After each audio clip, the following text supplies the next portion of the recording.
Assalamualaikum warahmatullahi wabarakatuh. Kembali lagi bersama kita di channel Pangeran Cahaya.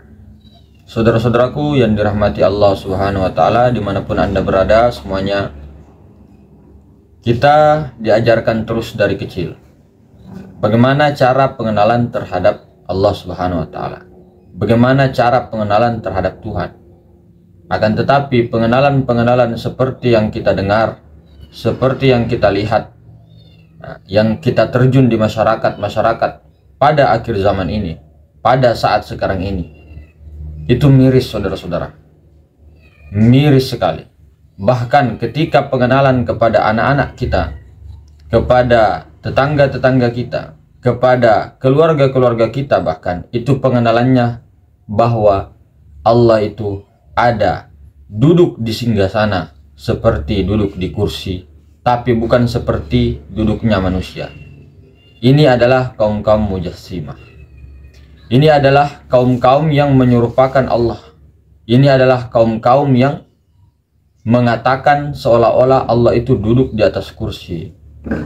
Sebenarnya ini adalah satu paham yang keliru dalam menafsirkan suatu ayat Al-Quran. Ar-Rahman alal arsy istawa. Maka dikatakan arsy inilah yang menjadi kendala, saudara-saudara. Maka perlu diketahui, aras itu meliputi langit dan bumi. Kemudian dikatakan di situ Ar-Rahman meliputi aras.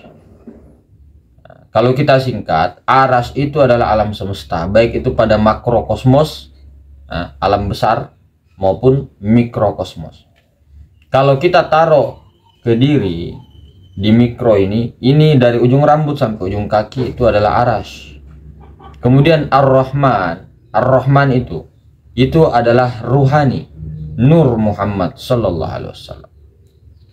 Nah, kemudian di balik Ar-Rahman itu adalah rahmatnya Allah, rahmatullah. Nah, kemudian sifat Rahman Rahimnya, Rahim itu ibarat aras, ibarat alam semesta ini, jagat ini, jagat maya pada itu rohimnya, terbit daripada Rahman, yaitu kasih sayangnya, yaitu ruhnya, ruh semesta alam atau Nur Muhammad. Nah, sifat Rahman Rahim ini terbit daripada rahmatullah, yaitu nur daripada zat Allah Subhanahu wa Ta'ala. Maka ini sangat miris, sangat miris. Betapa banyak dari kita yang meyakini kita tidak usah tunjuk-tunjuk ke sana kemari.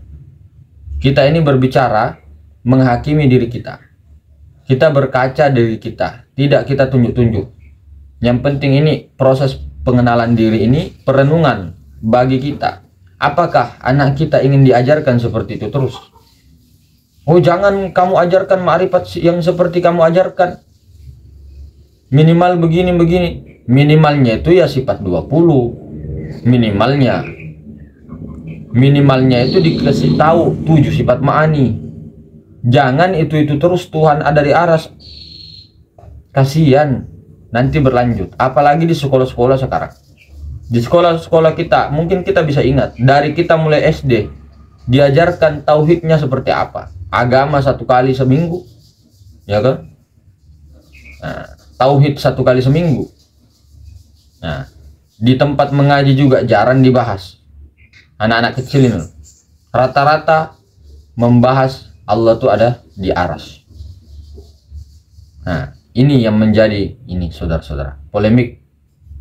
Jadi kita risaukan. Oh, jangan bahas kamu ma'rifat begini terlalu ketinggian, Mas.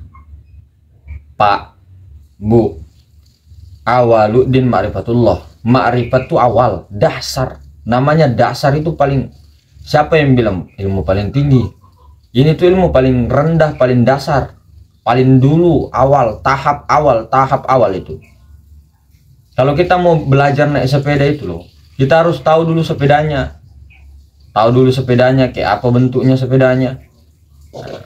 Baru kita betul-betul tahu, oh ini namanya ban, oh ini namanya rem, oh ini namanya oli, ini namanya rantai, oh ini namanya setir, oh ini namanya pedal.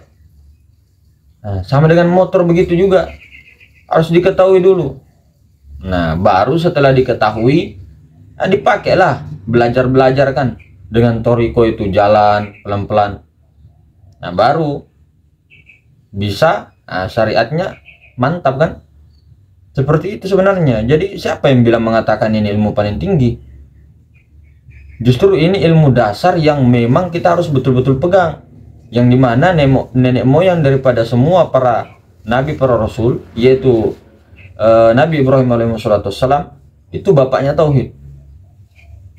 Nah, maka jangan sampai kita, terutama ya keluarga kita, berkeyakinan seperti itu. Seminimal-minimalnya tahu yang sebenarnya itu.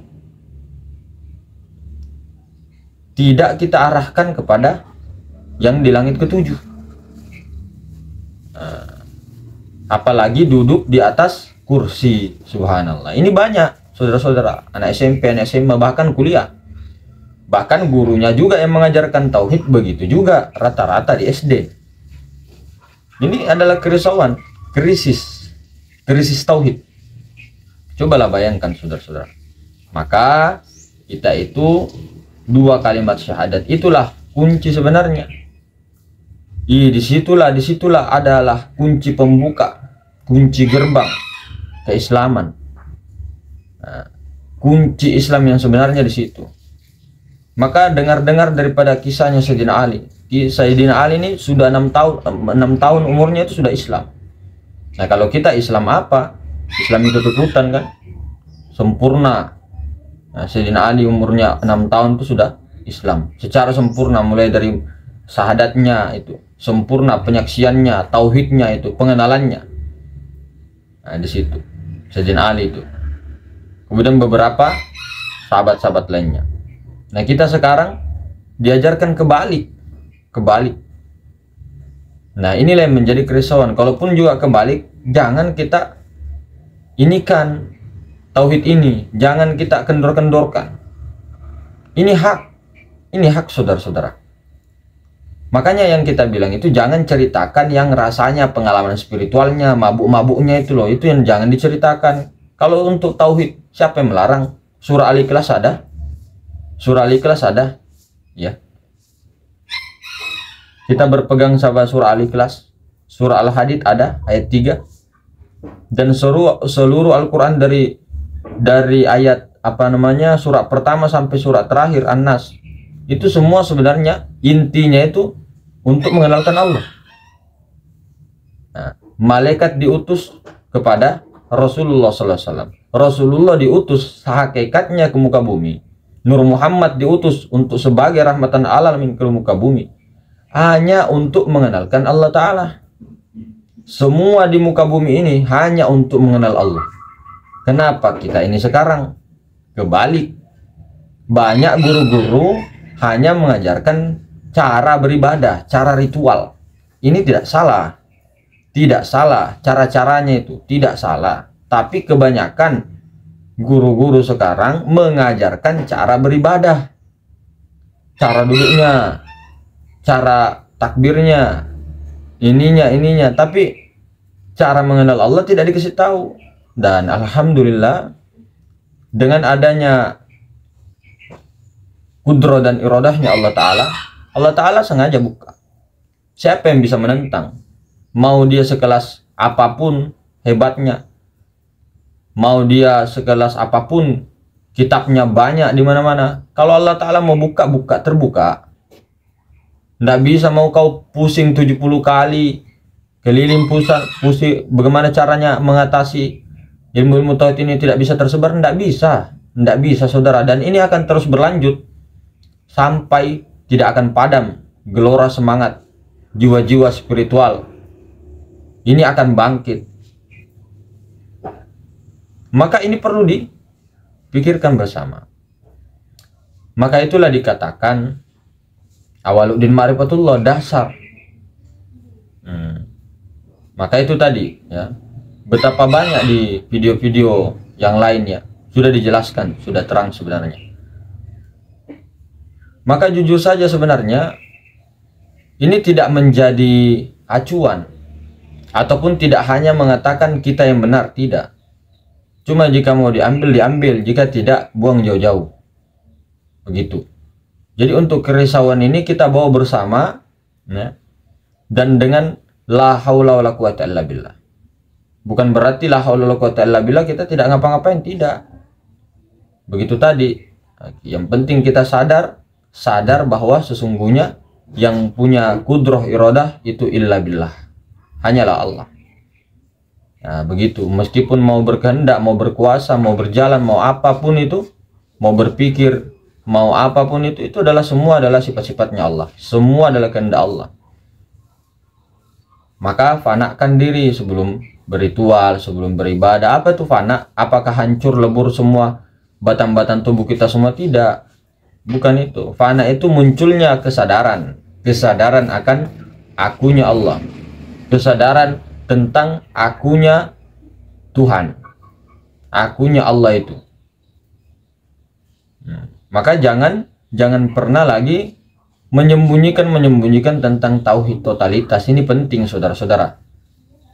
Minimal sampai situ, minimal mengetahui yang mana zat, yang mana sifat, yang mana asma, yang mana af'al. Minimal mengetahui la ilaha illallah itu la itu kosong, ilaha itu titik, illallah itu alif. Dan praktekkan, mesrakan terus. Itu saja kunci utama itu. Miftahul jannah la ilaha illallah. Tiada yang nyata melainkan Allah. Hanya Allah yang wujud. Wujud itu sifat Allah.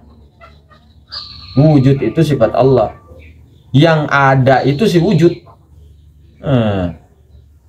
Kita dibilang mau menyekutukan Allah, mau mengaku-ngaku Tuhan, musyrik, syirik akbar. Siapa yang musyrik? Ini saya tidak berbicara kepada orang, ini berbicara kita sendiri. Kita ini seperti marah-marah dengan ini sendiri. Bukan marah-marah, ini sebagai contoh saja saudara-saudara. Siapa yang musyrik? Justru orang yang paling musyrik itu adalah merampas, merampok, mencuri haknya Tuhan. Sebenarnya yang mau dikatakan syirik-syirik itu kalian yang menyembah berhala, kalian yang menyembah angan-angan, kalian kita ini yang pernah menyembah patung-patung berhala, yang menyembah diri. Waquduhan nas wal hijarah. Maka di neraka itu bahan bakarnya manusia dan batu. Bukan mau jadi Tuhan, justru ini mau mengembalikan haknya Tuhan. Lah kalian merampas, mencuri. Ngomong-ngomongin orang mencuri, tapi kamu pencuri. Mencuri haknya Allah, mencuri jubahnya Allah, mencuri semua daripada Allah. Nah, seperti itu. Jelas-jelas sifat wujud, yang wujud itu si wujud, yang ada itu si wujud. Kita ini mungkinul wujud, wujud majasi. Begitu saudara-saudara. Jadi ini penting untuk dipikirkan juga. Dipikirkan, tapi bukan berarti kita itu harus begini-begini, bukan nafsu lagi. Dudukkan saja dalam kesadaran. Bangkitkan ini gelora tauhid ini. Di mana-mana tauhid, persatuan. Seluruh manusia tunggal, seluruh alam tunggal. Jadikan semua Nur Muhammad. Lalu saksikanlah di situ. Di mana-mana lihat ini Nur Muhammad, lihat diri Nur Muhammad, lihat itu Nur Muhammad, ini Nur Muhammad. Nah, begitu supaya totalitas, tidak ada lagi kata-kata itu, perpecahan di mana-mana dan sebagainya. Tapi ini kita memang harus mulai dari awal pergerakan-pergerakan itu. Minimal pergerakannya itu tauhid kepada ku anfusikum walikum naro, kepada diri dan keluarga. Bukan kita ngomong banyak-banyak, enggak perlu ngomong banyak-banyak, intinya saja kosong titik alif itu. Itu aja. Kasih tahu saudara kita, kasih tahu ibu kita, kasih tahu ini. Itu saja. Kalau yang masalah rahasia-rahasia ini enggak perlu. Kita juga belajar ma'rifat, enggak perlu kita punya kitab banyak, enggak perlu kita punya pemahaman banyak harus tahu ini rahasia-rahasia. Enggak, inti saja Nur Muhammad, Nur Allah kenal itu sudah, ambil sudah. Bungkus, jangan bungkus sudah itu. Kalau sudah tahu Nur Muhammad, Nur Allah itu bungkus.